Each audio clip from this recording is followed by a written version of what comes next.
Hello, everybody. This is Pastor Dave coming to you today. Friday, May 1st, getting ready for the weekend. Going to be an exciting time. There's going to be a few people getting out of the house, off quarantine.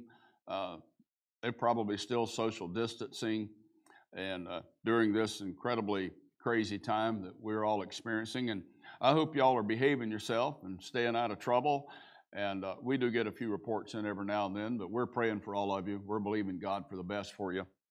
Today I want to look at a couple of things in Colossians chapter 3 and verse 15 says, "And let the peace of God rule in your hearts." And let the peace of God rule in your hearts. Some translation says, be led by peace. And the word says that Jesus gives us peace that the world doesn't comprehend. Gives us joy the world can't comprehend. And you can't have joy without peace, and you can't have peace without some joy in your life. So today, I want to, let's just call this, how do I decide whose company to keep, or how do I choose right company? Well, be led by peace. Be led by peace in your relationships. If you're a single person, obviously you want to have some peace in your life about who you're going out with, whatever the term is today. But you want to have some peace about that individual, and you want them to have some peace about you. And so you learn to be led by peace and let the peace of God rule in your heart. So it's very important to have some of the word on the inside of you concerning relationships, and not only relationships for a couple that's dating or serious about each other, but it's important for anybody. We're talking married people, pastors, Sunday school teachers, dock workers, truck drivers, any Walmart employees, Hy-Vee employees, anybody that's in any kind of connection with people. You need to choose your company carefully, and you need to make sure whoever's in your circle of friends, especially influential friends, that you choose carefully, because the wrong connection can sink your ship. So you get the Word of God on the inside, and some of the things the Bible tells us about people is, notice those who are grateful and are quick to be thankful. Those who are grateful about things, they learn to, they're just appreciative about things. That's important to watch that, because somebody that's grateful and thankful and appreciative, they won't have time for selfish behavior. They won't have time to be self-seeking and self-centered or narcissistic kind of attitudes or personalities. So it's always good to check and see if someone has good behavior. One of the best ways to check, especially when this, I don't even know what to call this craziness that's going on, is lifted and people can go out to restaurants again, it's going to be real important for you to observe how somebody treats a wait person, a waitress or a waiter. If they're kind and, these folks are under stress, that's a great way to tell the character of somebody, is how they treat somebody that's helping them.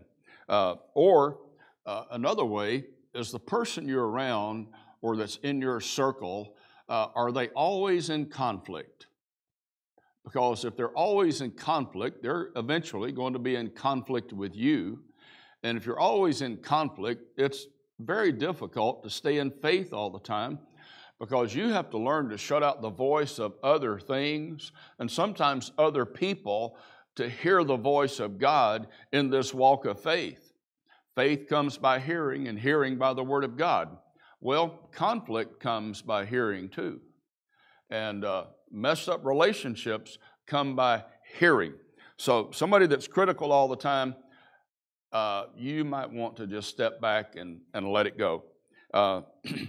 If you are one of those people that's always running in circles, you can't ever seem to be satisfied, you can't ever seem to be happy, and we're talking about being led by peace, let the peace of God rule in your heart, stay out of conflict, stay grateful, and have a heart full of gratitude. But if you're always running in a circle like a dog chasing his tail, the view never changes. It'll never get any better. unless you learn to say no to whatever is causing conflict and whatever is messing with your peace. So Proverbs 29, verse 25 says it like this: the fear of man brings a snare, or the fear of man can disable you.